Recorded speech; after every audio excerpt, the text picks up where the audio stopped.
Nah, ini resepnya dari Ibnu Miskaweh untuk menguatkan akhlak. Tadi kan akhlak harus dibiasakan.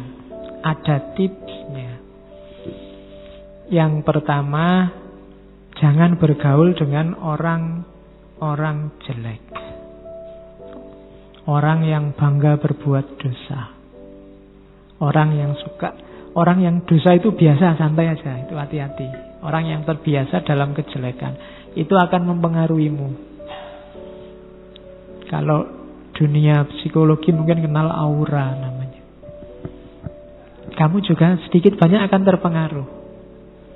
Hati-hati. Jadi yo friend tetap friend, tapi tidak harus lekat, tidak harus sangat akrab. Syukur-syukur bisa menjauh.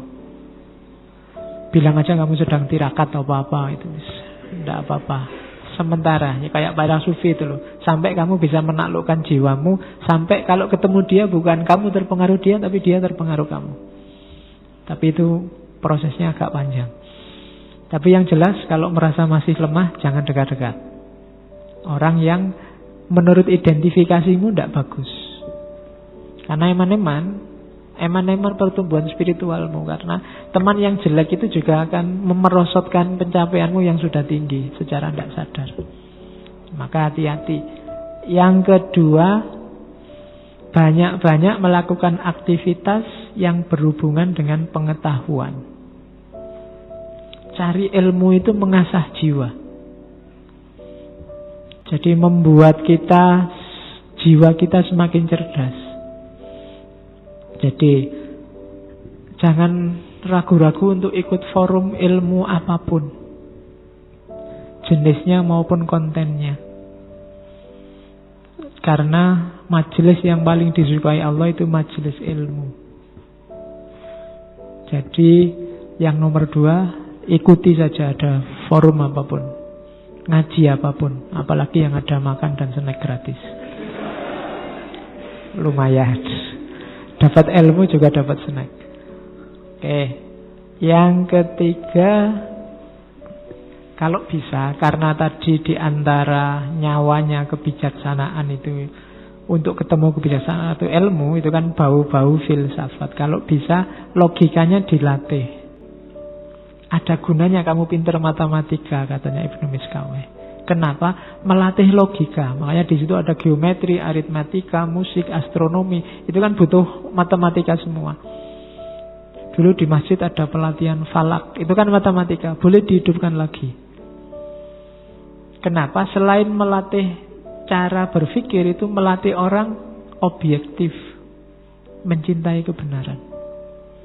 Itu matematika ya. Meskipun kita agak trauma karena sering tidak lulus. Ya, tapi nyawanya logika itu kan ada di matematika. Ayo latihan itu untuk cinta kebenaran. Orang yang katanya Ibnu Miskaweh, orang yang suka matematika itu dia terbiasa jujur dan menyukai kebenaran. Karena matematika itu tidak bisa bohong. 2 tambah 3 ya 5. 1 tambah 1 ya 2. Kan selalu jujur. Ya kecuali rumusnya beda. Tapi ya rumus beda kan juga pasti, ilmu pasti. Melatih kejujuran. Yang ketiga, hidup tidak berlebihan. Kita sering menyebutnya hidup sederhana. Sederhana itu bukan berarti miskin loh. Hidup sederhana itu yang menggunakan segala yang kita miliki secukupnya, porsi dan proporsinya. Kalau minum butuhnya cuma setengah gelas, ya jangan dikasih 2 gelas. Nah, itu tidak proporsional namanya, tidak sederhana. Tiap kali kan cuma saya minum ini sebenarnya tidak apa-apa sih nanti kalau ada yang mau minum. Tapi kalau memang harus saya yang minum, ternyata tidak. Nah itu ya mungkin ini untuk penghormatan aja. Cuma contohnya itu. Jadi kalian jangan mengejar ketidaksederhanaan, kelebihan. Karena yang namanya kelebihan dalam hidup itu tidak ada batasnya. Saya pingin uang lebih Pak, itu tidak ada batasnya. Pingin uang banyak Pak, itu tidak ada batasnya. Sebut aja butuh berapa dan pas segitu. Latih hidupmu untuk pas, tidak lebih. Pas pingin beli mobil ya duitnya pas, pas pengen beli rumah ya duitnya pas itu.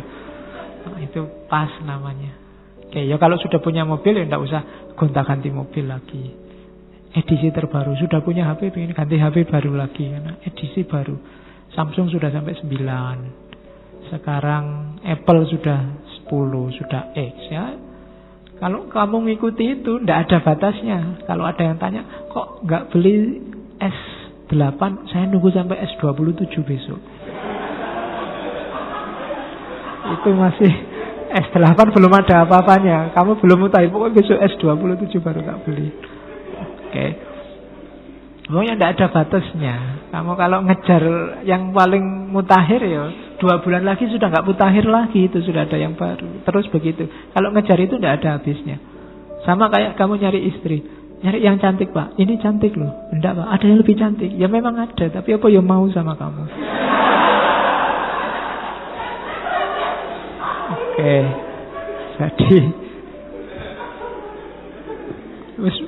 saonone lah, pas-pasan aja hidup itu. Nggak usah neko-neko. Terus latihan untuk tidak menggelorakan. Jadi tidak, orang itu marah itu manusiawi, tapi jangan digelorakan sendiri marah itu. Bisa nggak marah, tapi ini saya harus marah ini. Kalau nggak marah ya jangan nggak harus marah. Nggak apa-apa. Kan sering kamu dengar temanmu begitu. HP ini error karena temannya. Wah, HP ku kok error, harus marah ini saya. Ya kalau nggak marah ya jangan lah. Ya kalau memang nggak marah ya nggak harus dipaksa untuk marah kok. Kalau memang nggak marah, mungkin kamu jadi ya nggak harus marah, nggak apa-apa. Wong duitku banyak, beli lagi. Nafsu juga begitu. Menggelorakan nafsu itu mancing-mancing nafsu biar bangkit. Kayak kamu suka download film-film itu jangan dibiasakan. Kenapa? Itu jenis menggelorakan. Ya kan? Termasuk jalan-jalan di mall, nonton barang baru, makanan enak. Itu kan menggelorakan nafsu. Oh ya percuma kamu tidak kuat beli. Lah ya kan? Si mas nafsunya menggelegak, terbayang-bayang sampai rumah. Aduh baju itu bagus sekali. Cuma kok ya 750.000. Ya, mesti kamu gitu. Salahmu sendiri jalan-jalan terus di mall. Itu upaya minimalisir hal-hal yang bisa menggelorakan nafsumu. Latihlah jiwamu begitu. Terus kalau ada waktu, muhasabahlah, renungilah bagian-bagian tubuhmu tertentu. Tangan ini tak pakai apa aja ya seharian tadi. Kalau ada waktu gitu, coba latih. Mulut ini sudah ngomong apa aja. Jari ini sudah ngomong apa aja. Kamu kan sekarang ngomongnya kadang pakai jari. Di laptop, di HP, ya kan? Ayo latihan itu. Yang baik-baik enggak, atau kalau jelek apa? Jadi perhatikan seluruh tindakan dan rencananya. Kamu habis ngomong apa? Ya, yang mulutku ini kok bisa ngomong kayak gitu tadi ya. Padahal ya malu loh ya kalau. Gitu loh. Jadi muhasabah. Anggota tubuhmu dihitung-hitung lagi. Terus selalu ready for fight untuk musuh-musuh jiwamu. Serakah, amarah, pingin menang sendiri, sombong dan macam-macam. Jadi latihan. Yang terakhir itu unik. Manfaatkan musuh-musuhmu. Introspeksi diri. Kadang-kadang kita agak susah berpikir diri sendiri. Katanya Ibnu Miskawe, kadang-kadang musuh kita itu lebih berguna. Karena musuh kita mengungkap kelemahan, kejelekan kita. Kalau teman masih basa-basi. Tapi kalau musuh, manfaatkan keberadaan musuh. Kalau nggak punya musuh, cari yang musuh. Biar bisa menunjukkan, kamu itu musuh itu kan gitu. Kalau ngomong terang-terangan, jelek ya kamu diomong jelek. Nggak jelek dicari-cari kejelekanmu. Daripada kamu capek muhasabah, saya jeleknya di mana ya Pak? Tanya musuhmu aja, lebih cepat. Musuhmu lebih tahu di mana jelekmu. Loh, kamu harus terima kasih ke dia loh. Terima kasih, saya kalau mikir sendiri nggak ketemu kejelekanku. Kamu sudah bantu berpikir tentang kejelekanku. Itu berguna untuk muhasabah, ada musuh. Kalau kamu dimaki-maki orang misalnya ngomong nggak aturan, itu umat Islam kan nggak boleh mulutnya gitu. Oh iya ya, jangan-jangan aku begitu. Ini kan alhamdulillah dia menunjukkan. Tadi kamu nggak sadar ngomong jelek, tapi gara-gara punya musuh, Nah, jadi itulah manfaatnya haters. Oh iya kan? Makanya tidak masalah kamu punya hater. Meskipun tidak punya, ya pura-pura punya ben kayak terkenal. Biar kayak orang terkenal. Haters itu gunanya apa? Menunjukkan di mana jeleknya kita. Dan itu berharga sekali loh buat kita kalau ingin naik kelas. Kualitas hidup kita semakin baik. Jadi kalau ada orang maki-maki kamu, menjadikan kamu, terima kasihlah. Karena kamu tidak punya waktu untuk muhasabah sendiri. Dibantu dia yang muhasabah tentang kita. Oh, itu jasanya besar untuk hidup kita. Jadi terima kasih haters. Besok bikin kaos itu ya. Terima kasih haters. Kamu membuka mataku tentang betapa aku ini banyak kejelekannya. Kan gitu.